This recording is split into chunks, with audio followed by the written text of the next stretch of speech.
What would you say is the number one thing that people are most jealous of you about? Is it the way that you walk, the way that you talk, the way that you put an outfit together? Is it the way you wear your hair? Is it the way that people, when you walk by, they stare? Whatever it is, I want for you to hold on to that thought. That is going to be the topic of today's video.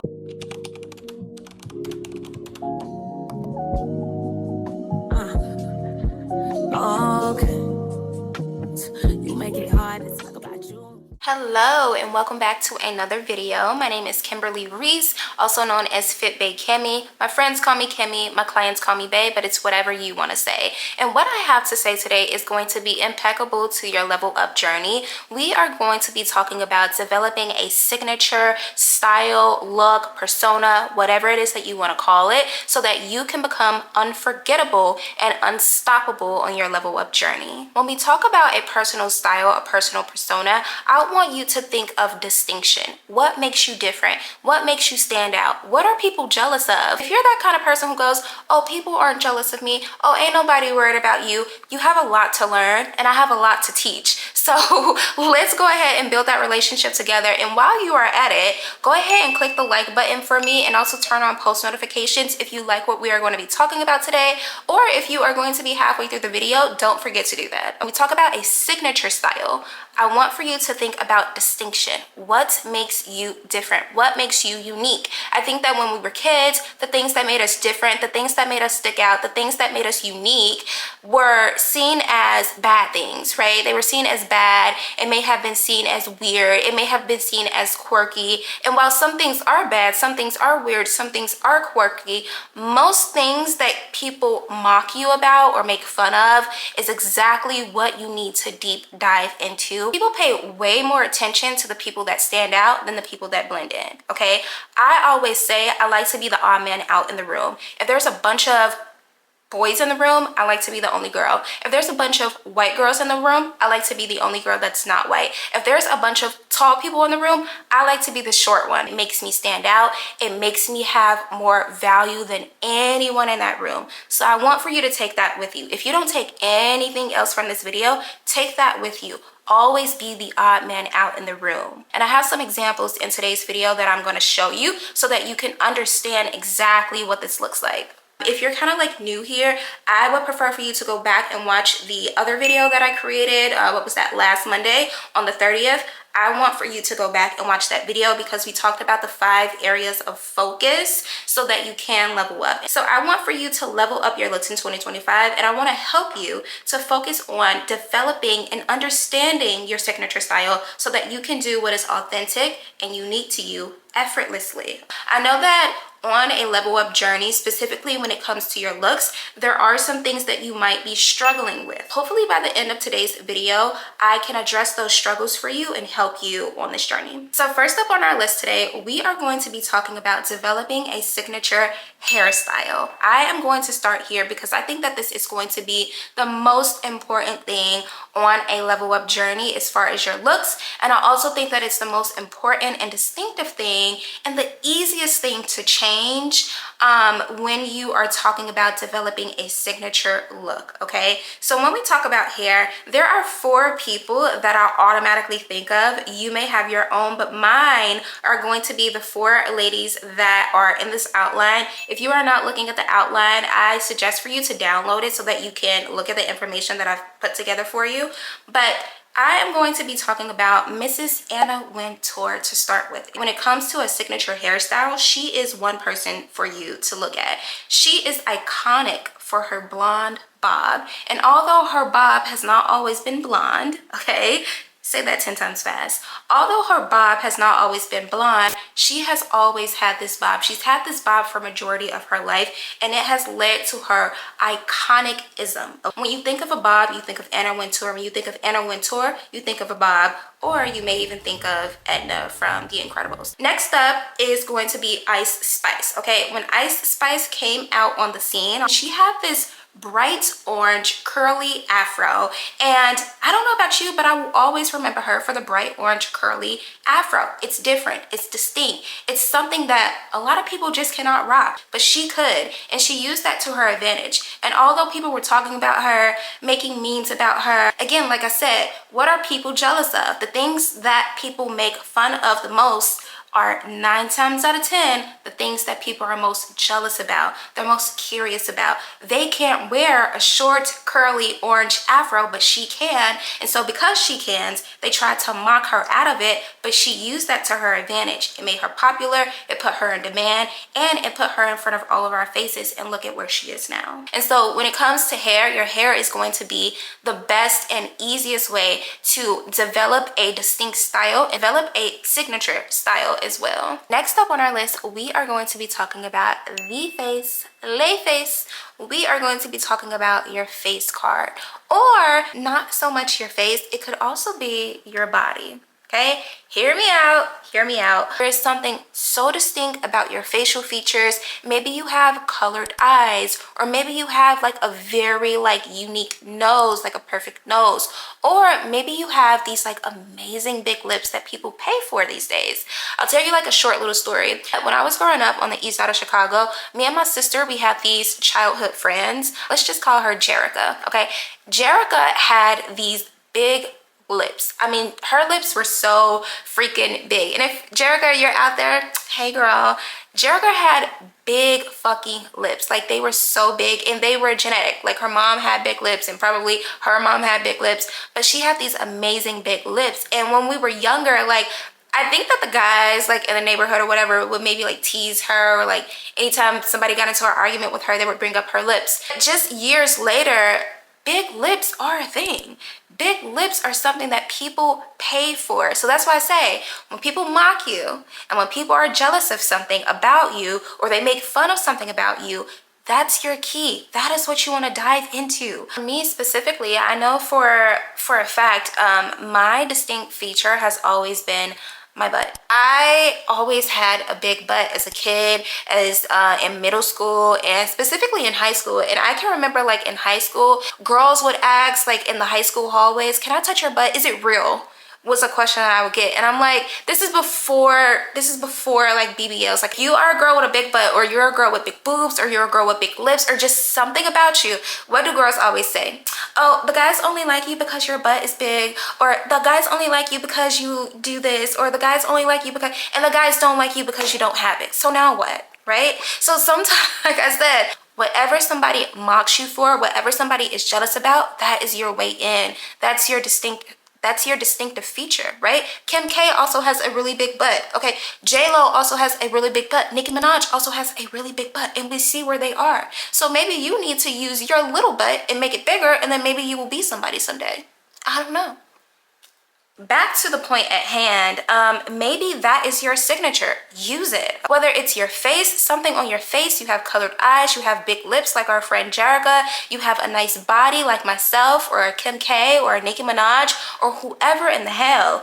Use that to your advantage. There may be something that's there, and I want for you to use it. Do not be ashamed of it. I know I said that was my distinctive, it was one. Let's talk about the next thing that may be adding to your signature persona. All right, so moving on, we are going to be talking about what I like to call the insignificant details. For me, this is going to be nails, but for you, it may be something different. Like, I want for you to take whatever I'm saying and apply it to your insignificant details. So for me, it's my nails. For you, it may be something like piercing, but it's the little details about you. I've worked in a number of hotels as a front desk receptionist, front desk agent, whatever it is that you want to call it. But when working the front desk, I don't know how many of you guys tip your front desk receptionist, but I got tips. You're going to get tipped not only on your conversation and your aura and your vibe,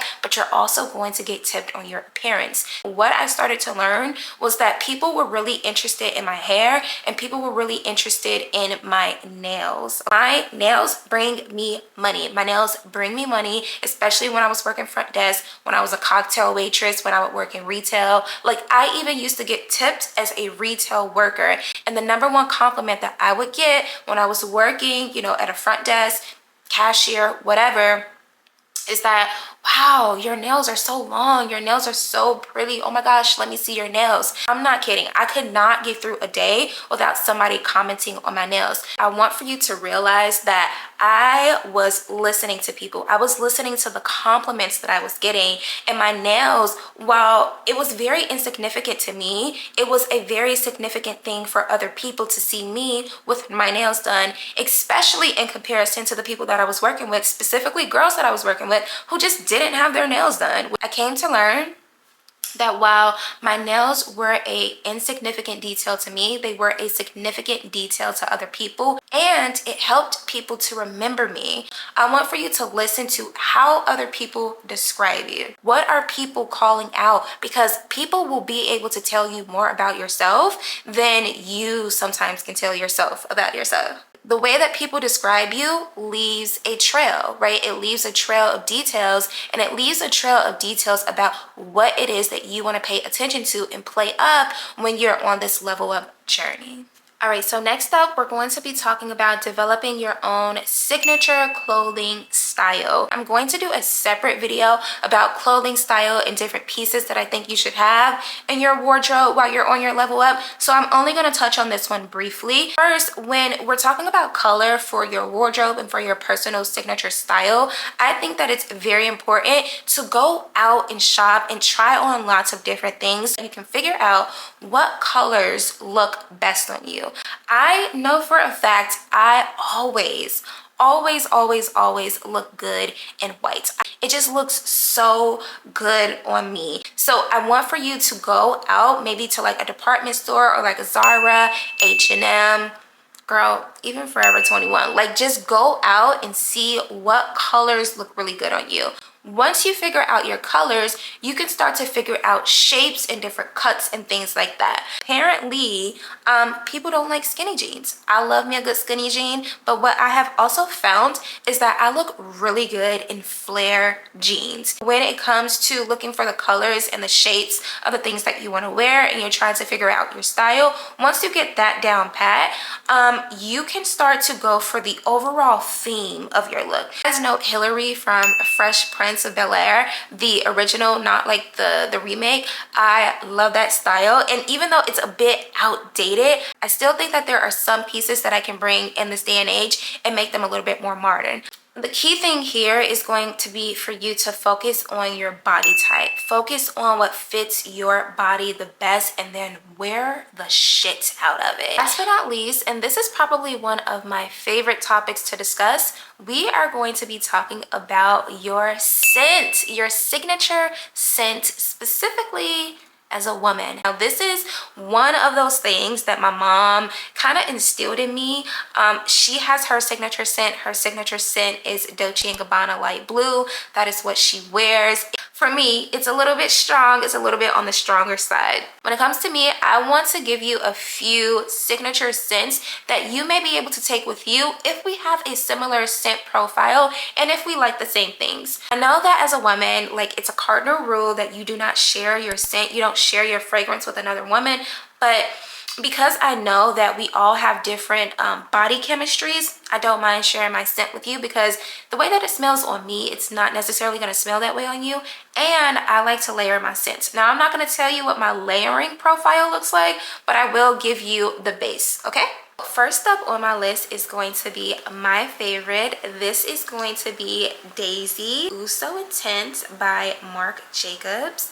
Hopefully you guys, I am zooming in for you and hopefully you can see that. It is gourmand, but it also has like this floral, fruity kind of sensation going on in it. It's strawberry, honey, vanilla, and pear. So it's a very like sweet floral scent, and it's also very like grown up. It just gives grown and sexy, but it gives grown, sexy, and like flirty. Next up, coming up right behind it, it's going to be Prada Candy. The bottle is completely empty. Do not judge me. It is a very small bottle. I think that this one is an ounce. I got this a while ago, so I actually need to re-up on it. The key notes are white musk.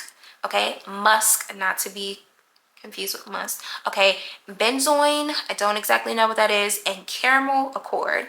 Definitely heavy on the caramel. If you really are a gourmand girl, like you like to smell like caramel, you like to smell like honey, like you like that, definitely get Prada Candy. And then next up, if you are truly a gourmand girly, but you also like that warm and spicy, but you want something like a little bit more mysterious, like mystique, like sexy, come get me, I would totally recommend Yves Saint Laurent Black Opium. Now this is actually the first fragrance that I ever bought for myself. Now the only thing about like YSL Black Opium is I feel like everyone has caught on to this. So you may go to like a party or a function, and if you have this on, there will be tons of other girls who have this on. So like I said, you want to get into layering your fragrances, but the whole point about developing a signature scent is so that you can create a lasting impression in people's minds, and this is going to be in person. The way that you smell, that is what lingers in someone's mind. You want to be able to create a lasting impression in someone's mind, and the way that you do that is through activating all of the senses. I want for you to invest in a signature scent. The ones that I have listed, I will also go ahead and put them in the description box for you. The entire purpose of this video is for you to create an aura about yourself, create a signature style so that you can become unforgettable. And I think that all of these things will make you unforgettable. At least with the first four, they will make you unforgettable, but they are reliant on sight. They're reliant on people seeing you. But to create a lasting impression on people, you really do want to invest in a signature scent, whether it's any of the three that I discussed with you today, or it's something that you choose on your own. To recap everything that we spoke about, I will go ahead and list the outline here. But again, if you guys have made it all the way to the end of the video, make sure that you go to the description box below. I am going to be putting the entire template there about everything that we spoke about. And I also want to know, what was the most helpful tip here in this video? What are you going to take from this video so that you can develop your own signature style, your own signature look today? What action are you going to take today? Are you going to go on Sephora's website and get the Daisy Eau So Intense perfume that we talked about? Are you going to go to your hairstylist and figure out what cut and color looks the best on you? Are you going to go to a department store and figure out what colors and clothing and fabrics look great on you? I want for you to figure those things out. It's really going to help to fuel your entire journey, and it's going to make it easier for you to stand out, be unforgettable, and be unstoppable on this level up journey. So I hope that you guys enjoyed this video. Again, come back and see me next week. We're going to be talking about different things that you want to keep in your closet. I will see you guys on the next video, and thank you so much for watching. Bye. You make it hard to talk about you. Like what I see, so I'm working my move. You give me butterflies.